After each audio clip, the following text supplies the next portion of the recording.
नमस्कार दोस्तों, आपका हमारा इस सेकंड एपिसोड में स्वागत है। हमारे साथ विनीत पांडे जी हैं जो हमें फर्दर एनलाइटन करेंगे on the due diligence process. आज हम सभी प्रॉपर्टी परचेज करते हैं, ज़मीन हो चाहे फ्लैट हो, फ्रॉम द डेवलपर और from the land owner, but हम लोग प्रॉपर ड्यू डिलिजेंस नहीं करते हैं, जिसके कारण आगे जाके हम दुविधा में फंसते हैं और हमारा पैसा भी अटक जाता है। मैं विनीत पांडे जी से रिक्वेस्ट करूंगा कि हमें थोड़ा सा due diligence process in the case of purchase of land पे थोड़ा एनलाइटन करें। विनीत जी। नमस्कार सभी साथियों को। देखिए गोयल जी, जो क्वेश्चंस हैं आपके, ये आम पब्लिक के लिए बहुत ही सुविधाजनक क्वेश्चंस हैं। जीवन में कोई ना कोई अपनी एक प्रॉपर्टी खरीदता है, और जब प्रॉपर्टी खरीदता है और जब पहली प्रॉपर्टी खरीदने जाते हैं तो उनके मन में एक दुविधा रहती है कि प्रॉपर्टी अच्छी है, प्रॉपर्टी में क्या दिक्कतें हैं, क्या खराबी है। इस चीज़ को देखकर वो सोचते हैं और वो अपने कंसर्न एडवोकेट के पास जाते हैं। लेकिन जनरली आप देखिए, कोई भी प्रॉपर्टी आप खरीदते हैं तो आपको 3-4 चीज़ें विषयों पर बहुत ज़्यादा ध्यान देना पड़ेगा। एक, उस प्रॉपर्टी में जब प्रॉपर्टी कोई लैंड खरीदते हैं तो लैंड खरीदने के समय में आपको ये देखना पड़ेगा कि ये प्रॉपर्टी कैसे जो बेचने वाला है उनके पास आ रही है। जो बेचने वाले आदमी हैं उनके पास ये प्रॉपर्टी डीड के थ्रू आई है या उनके पास कोई डीड है कि नहीं। जब डीड के थ्रू आती है प्रॉपर्टी तो आपको तो वो दस्तावेज या डीड या ये बोल सकते हैं आप कोबाला लेना पड़ेगा, और उसके बाद आपको 3-4 पेपर्स लेने पड़ेंगे। एक पेपर लेना पड़ेगा आपको म्यूटेशन का पेपर, अगर म्यूनिसिपैलिटी इलाका में है तो टैक्स म्यूटेशन, और अगर म्यूनिसिपैलिटी इलाका में अगर बीएलआरओ क्षेत्र में है तो बीएलआरओ का आपको पर्चा लेना पड़ेगा।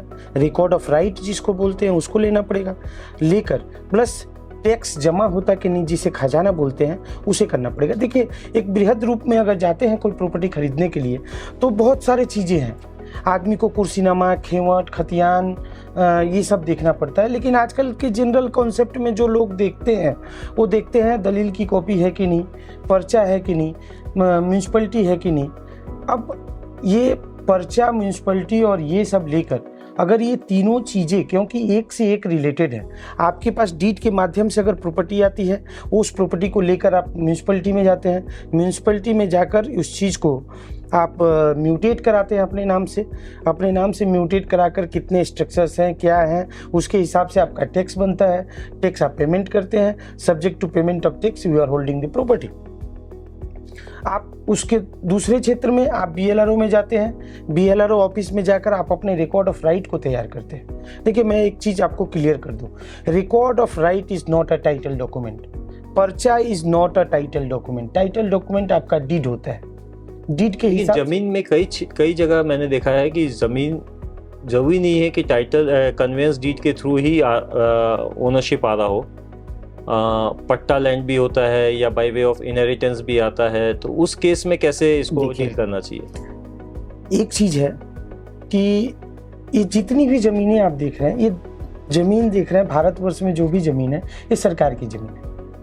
हम लोग इस प्रॉपर्टी के रायत हैं, we are just the holder of the property only after the payment of the tax. हम लोग सरकार को पेमेंट टैक्स करते हैं, इसलिए प्रॉपर्टी पे राइट हमारा है, हम कब्जा करके रखे हैं। जनरल तरीके से आप एक चीज़ समझिए कि प्रॉपर्टी खरीदने के लिए बहुत जगह डीड नहीं होते हैं, लेकिन जब प्रॉपर्टी, देखिए 1920 के पहले प्रॉपर्टी कैसे बिकती थी जानते हैं? प्रॉपर्टी के मात्र चौहद्दी हुआ करती थी कि अमुक ग्राम में अमुक आदमी की एक ज़मीन है जिसकी चौहद्दी ये है, उसका कोई दाग नंबर नहीं हुआ करता था।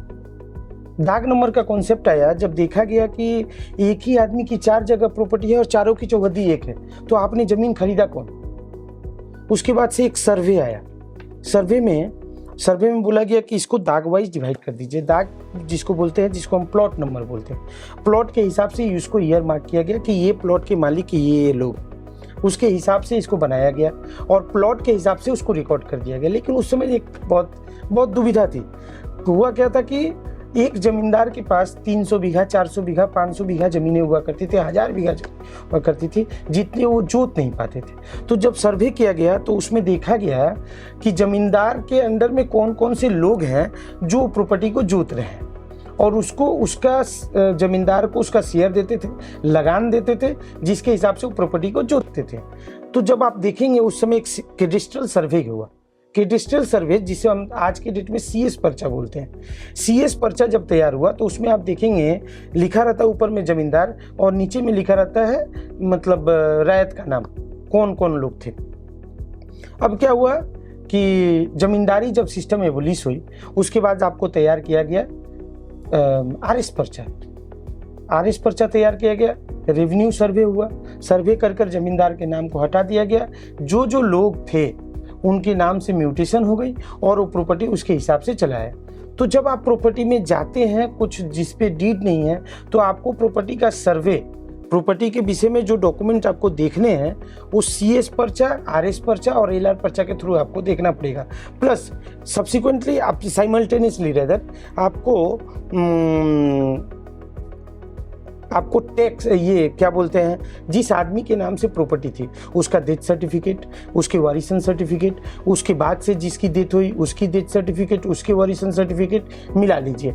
और लास्ट में मैं आपको एक सजेस्ट करूंगा कि जब भी प्रॉपर्टी करिए तो एक एग्रीमेंट फॉर सेल करके कुछ एडवांस कर दीजिए और उस प्रॉपर्टी के विषय में कि आप इस प्रॉपर्टी को ले रहे हैं उसका एक पेपर पब्लिकेशन कर लीजिए कि मैं ये प्रॉपर्टी खरीद रहा हूँ, इस तरह से ये प्रॉपर्टी इनके पास आई है और इस प्रॉपर्टी में किसी का क्लेम है तो मुझे 15 दिन, 7 दिन, 20 दिन के अंदर में जिसे पब्लिक नोटिस बोलते हैं, तो इस चीज़ को फाइल करना चाहिए। तो इससे क्या होता है कि देखिए कम से कम आपके पब्लिक के नॉलेज में है कि आप प्रॉपर्टी खरीद रहे हैं, किसी को क्लेम होगी तो वो आपको क्लेम भेजकर और बोलेंगे कि नहीं इसमें हमारा क्लेम स्टैंड करता है। बिल्कुल, धन्यवाद Vineet for enlightening us on this. अब दूसरा चीज़ है कि ज़मीन तो चलो हर एक कोई नहीं खरीदता है, लेकिन आज के दिन में और जिस ढंग से इकोनॉमी ग्रो कर रहा है सबकी एक आशा रहती है, अभिलाषा रहती है, एक गोल रहता है लाइफ के अंदर कि खुद का एक घर होना चाहिए। तो अभी सबको हाई राइजेस के अंदर में, सोसाइटीज़ के अंदर में फ्लैट्स खरीदते हैं। अब फ्लैट्स भी तो सस्ते रहे नहीं, तो अब उस फ्लैट को खरीदते समय क्या एक मिनिमम ड्यू डिलिजेंस किसी को करना चाहिए? If they are buying it from the developer, तो एक मिनिमम ड्यू डिलिजेंस क्या करना चाहिए to safeguard their money and property? देखिए गोयल जी, मैंने पिछले क्वेश्चंस में आपको पर्चा वगैरह के बारे में बताया। अब जहाँ तक प्रॉपर्टी सर्चिंग की विषय होती है कि आप जो प्रॉपर्टी ले रहे हैं वो उसमें क्या क्या सर्च करना चाहिए, तो अगर सर्चिंग के हिसाब से जाएं तो एक प्रॉपर्टी को 3 जगह रजिस्टर्ड किया जा सकता है। ये पश्चिम बंगाल के क्षेत्र में मैं बता रहा हूँ, एक प्रॉपर्टी को 3 जगह रजिस्टर्ड किया जा है। एक रजिस्ट्री ऑफिस होती है जो कि कुछ थानों को मिलाकर होती है, थाना बेसिस पे माने पुलिस स्टेशन के बेसिस पे एक एडिशनल डिस्ट्रिक्ट सब रजिस्ट्रार की ऑफिस बनाई गई है, उसमें आप प्रॉपर्टी जाकर रजिस्टर कर सकते हैं। एक रजिस्ट्री ऑफिस है जो डिस्ट्रिक्ट बेसिस पे है, डिस्ट्रिक्ट बेसिस पे जिसको बोलते हैं डिस्ट्रिक्ट सब रजिस्ट्रार। डिस्ट्रिक्ट सब रजिस्ट्रार में प्रॉपर्टी को बेचा जा सकता है। और तीसरा होता है जो वेस्ट बंगाल लेवल पे है, एडिशनल रजिस्ट्रार ऑफ एश्योरेंसेस, उसमें अब आप सर्चिंग क्या करेंगे, आप ये देखेंगे कि ये जब मैंने प्रॉपर्टी जो बेचने वाला है ये प्रॉपर्टी खरीदा है तो ये प्रॉपर्टी किसी को सब्सिक्वेंटली ट्रांसफ़र तो नहीं हुई है। तो आपके सर्चिंग में आप तीनों रजिस्ट्री ऑफिस में जाकर ये सर्चिंग करेंगे कि प्रॉपर्टी बेची गई है कि नहीं बेची गई है। अब ये इसमें 2 तरह की सर्चिंग होती है। एक तो आप अगर मान लीजिए कि दाग नंबर देकर सर्चिंग कीजिए, एक प्रीमाइसिस नंबर देकर सर्चिंग कीजिए। प्रीमाइसिस म्यूनसिपैलिटी में जब होगी तो होल्डिंग नंबर या म्यूनसिपल कॉर्पोरेशन में प्रीमाइसिस नंबर पड़ती है तो उसको देकर सर्चिंग कीजिए। एक सर्चिंग होता है जो कि नाम से होता है, जैसे मैं विनीत पांडे, मैंने ये ज़मीन किसी को बेचा है कि नहीं बेचा है तो मेरे नाम से सर्चिंग होगी, मेरे नाम और फादर्स के नेम। अगर मैंने कोई भी प्रॉपर्टी पूरे वेस्ट बंगाल में कोई भी बेचा हो तो वो आपके रजिस्ट्री ऑफिस के रिकॉर्ड में चली आती है। तो ये एक तरह की रजिस्ट्री ऑफिस की सर्चिंग हो गई। दूसरा, आपने पर्चा सर्चिंग करना है, आपको टैक्स की सर्चिंग करनी है। और देखिए टैक्स आप ये तो तीनों सर्चिंग कर लिए, उसके बाद एक सर्चिंग होती है कि आपका ज़मीन वेस्टेड है कि नहीं। वेस्टेड। अब वेस्टेड क्या होती है इसके बारे में आप पूछेंगे कि वेस्टेड ज़मीन क्या होती है। देखिए, जब ज़मींदारी सिस्टम एबलिश हुई तो एक सीलिंग बना दिया गया कि आप इतनी ही ज़मीन रख सकते हैं, उससे बेसी ज़मीन नहीं रख सकते हैं, उससे बेसी लैंड नहीं रख सकते हैं। जो एक्सेस लैंड थी वो सरकार के पास चली गई वापस, तो उसे हम लोग वेस्टेड लैंड कहते हैं। तो वो ज़मीन वेस्टेड है कि नहीं है, इसको मुझे देख लेना पड़ेगा। दूसरा चीज़ है कि ये ज़मीन कोई एक्विजिशन के अंदर में है कि नहीं है, कि कोई सरकारी प्रोजेक्ट के लिए सरकार इस ज़मीन को एक्वायर करना चाहती है कि नहीं चाहती। ये तो इस तरह की सर्चिंग हो गई। आप फ्लैट लेने के पहले आपको लैंड की भी सर्चिंग करनी पड़ेगी। दूसरा चीज़, आपको सर्चिंग में नहीं, आप प्रोमोटर से जब बोलेंगे तो आपको टर्म्स एंड कंडीशन देखना है। डेवलपमेंट एग्रीमेंट में what is the terms and condition between the developer and ये। अब जैसे मान लीजिए कि फिक्स हो जाता है, आजकल क्या होता है, रेशियो के हिसाब से फिक्स हो जाता है। रेशियो के आपको डेवलपमेंट एग्रीमेंट रजिस्टर्ड होती है, simultaneously power of attorney registered होती है, डेवलपर्स को डेवलपर से लोकेशन बेचने का अधिकार दिया जाता है। यहाँ तक तो ठीक है। अब आइए, आप जब इसमें आएंगे कि किस तरह से इस प्रॉपर्टी को ये करना है, इसके बीच में अंडरस्टैंडिंग क्या थी, लैंड ओनर और डेवलपर के बीच में अंडरस्टैंडिंग है। तो आप देखेंगे 40 और 60 की रेशियो। आप डिमार्केट नहीं कर पाएंगे कि ये फ्लैट किसका है। उस क्षेत्र में एक सप्लीमेंट्री एग्रीमेंट बनता है। जब सैंक्शन प्लान इशू हो जाता है, उस क्षेत्र में डेवलपर और लैंड ओनर के बीच में एक सप्लीमेंट्री एग्रीमेंट बनती है। सप्लीमेंट्री एग्रीमेंट में यह मार्क किया जाता है कि ये ओनर्स का है और ये डेवलपर्स का है। ये सब चीज़ों को आपको देखना पड़ेगा कि कौन सा ओनर्स का लोकेशन है, कौन सा डेवलपर्स। कल डेवलपर उठाकर ओनर से लोकेशन भेज दिया या ओनर उठाकर डेवलपर से लोकेशन भेज, तो डिस्प्यूट में तो आप फंस गए। तो ये सब चीज़ों को एक प्रॉपर्टी मैंने खरीदने के लिए आपको देखना पड़ेगा। अगर फ्लैट खरीदते हैं आपको देखना पड़ेगा, मैं फिर शुरू से बोल देता हूँ, आपको देखना पड़ेगा 3 रजिस्ट्री ऑफिस, ये प्रॉपर्टी किसी को सब्सिक्वेंटली ट्रांसफ़र हुई है कि नहीं हुई है। आपको देखना पड़ेगा VLRO ऑफिस, आपको देखना पड़ेगा म्यूनसिपलिटी ऑफिस या municipal corporation office. Municipal corporation और म्यूनसिपलिटी में मैं एक बात और बोल दूँ, जैसे एक IB बुक होती है।